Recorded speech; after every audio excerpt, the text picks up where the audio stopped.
Hari ini kita melantik sekitar hampir 50 pejabat dan tenaga profesional di lingkungan kantor komunikasi kepresidenan. Ada 3 deputi, ada 6 tenaga ahli utama yang ditugaskan menjadi juru bicara kantor komunikasi kepresidenan, 12 tenaga ahli utama dan sisanya tenaga ahli media, tenaga ahli muda dan tenaga terampil. Nanti siang kita juga akan melantik kepala sekretariat dan kepala bagian yang akan bekerja sebagai ASN di kantor komunikasi kepresidenan.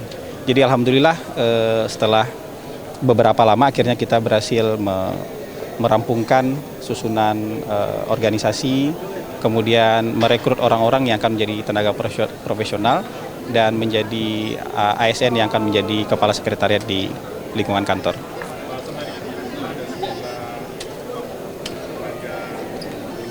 Iya.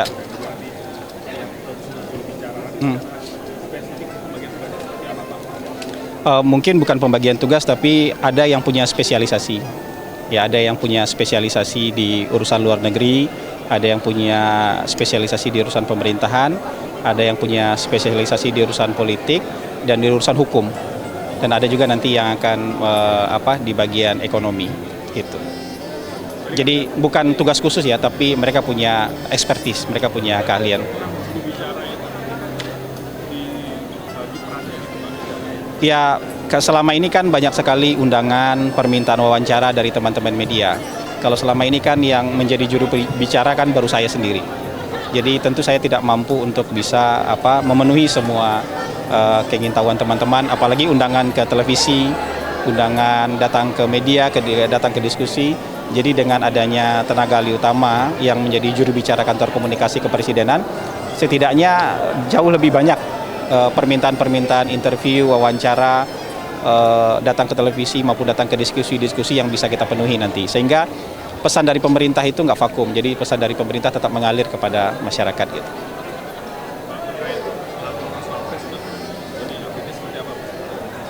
Lapor Mas Wapres terus dijalankan dan terus diperbaiki. Dan menurut saya ini kan laporan terintegrasi dengan sistem lapor yang ada sebelumnya. Jadi ini lebih menguatkan sekarang sistem lapor yang sebelumnya ada di bawah radar, nggak banyak orang mengetahui. Dengan adanya lapor yang dibuka oleh Mas Wapres, sekarang orang tahu bahwa sebenarnya pemerintah selama ini sudah membuka lapor.go.id kan. Dan banyak laporan sekali yang masuk selama ini ke sana, dan lebih dari 90% laporan yang valid itu sudah diselesaikan oleh pemerintah gitu.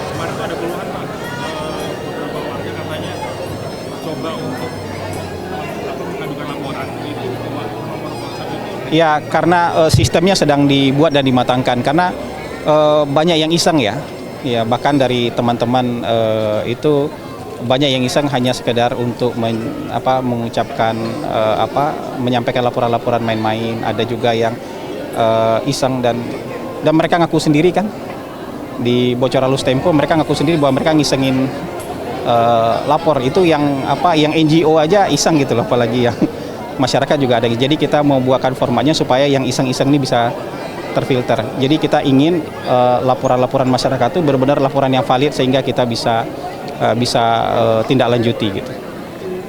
Gitu. Ya.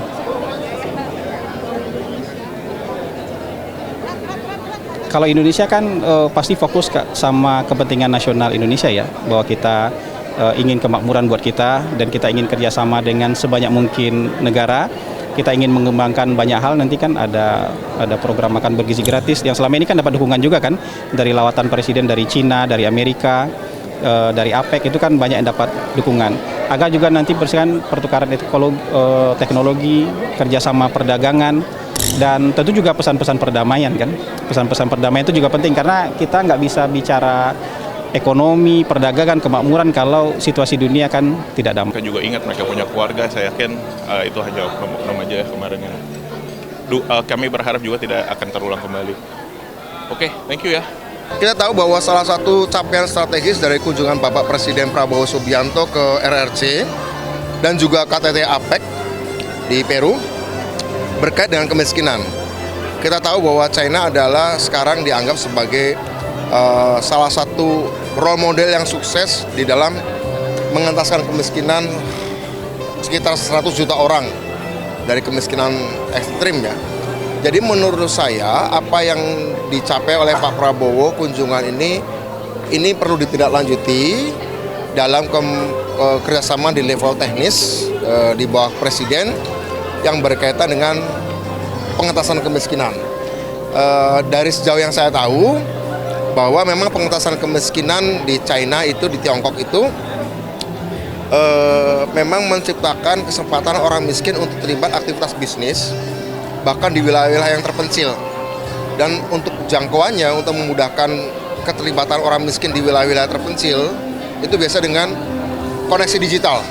Jadi koneksi digital ya, konektivitas digital ini nanti yang erat kaitan juga dengan Komdigi, ini bisa diajak untuk melakukan pengentasan kemiskinan. Dan BP Taskin, badan yang kami pimpin, memang diminta untuk mengkoordinasikan pengentasan kemiskinan. Nanti saya akan berbicara, akan bertemu dengan Menteri Komdigi, bagaimana memanfaatkan koneksi digital ke wilayah-wilayah terpencil untuk melibatkan orang-orang miskin di wilayah terpencil terlibat di dalam proses pemberdayaan ekonomi dan ekosistem bisnis. Begitu. Saya kira di KTT di APEC juga Pak Prabowo dalam pidato beliau di Peru juga menyebut kemiskinan, ya. Itu juga satu yang sangat jelas dalam pidato beliau, dan salah satu tema yang dibicarakan juga adalah pengentasan kemiskinan. Dan terakhir, beliau kan mengunjungi Brazil. Kebetulan Presiden Brazil Ignacio Lula da Silva ini pada periode sebelumnya juga berhasil mengentaskan kemiskinan di masyarakat Brazil yang cukup sukses, dan beliau kan terpilih kembali. Jadi menurut saya kunjungan kenegaraan beliau yang pertama setelah jadi presiden adalah ke dua negara yang sukses melakukan pengentasan kemiskinan, yaitu China dan Brazil. Kemudian KTT APEC juga mengangkat isu kemiskinan. Jadi akan ada banyak oleh-oleh yang dibawa oleh Pak Presiden untuk berbagi pengalaman pengentasan kemiskinan di dua negara yang cukup sukses dan pertemuan multilateral APEC yang juga membahas kemiskinan. Jadi kita tinggal menunggu kepulangan beliau kembali ke tanah air, dan BP Taskin yang sekarang sedang merumuskan rencana induk bagi pengentasan kemiskinan se-Indonesia. Nanti kita berharap akan bisa bertemu dengan Pak Presiden atau dalam rapat kabinet untuk minta arahan dari Pak Presiden hasil diskusi beliau dengan Xi Jinping, diskusi beliau di APEC, dan hasil diskusi Pak Prabowo dengan Lula da Silva mengenai masalah pengentasan kemiskinan ini. Saya kira itu. Ya, oke. Ya. Ini Mas, dengan penanganan pengungsi di Gunung Lewotobi laki-laki gimana Mas? Apakah BP Taskin ikut terlibat Mas? Ini ditangani kalau kayak gini, kalau di penanganan itu untuk tanggap itu Kemensos dulu yang memberikan kedatangan sana, dan Menteri Sosial sudah ke sana. Nanti kemudian ada Badan Penanggulangan Bencana juga ada ke sana. BP Taskin ini memang sekarang ini baru mengkoordinasikan dan mengkompilasi beberapa program perencanaan kemiskinan yang sifatnya agak menengah dan jangka panjang dulu, karena ada lembaga baru. Kebetulan kantor baru saja kita sedang konsolidasikan, SOTK-nya juga belum sepenuhnya terbentuk, sedang proses pembentukan SOTK, struktur organisasi dan tata kelola pengorganisasian. Nah, sekarang ini Kemensos yang sudah ke sana. Begitu. Ya. Ya. Oke, masih.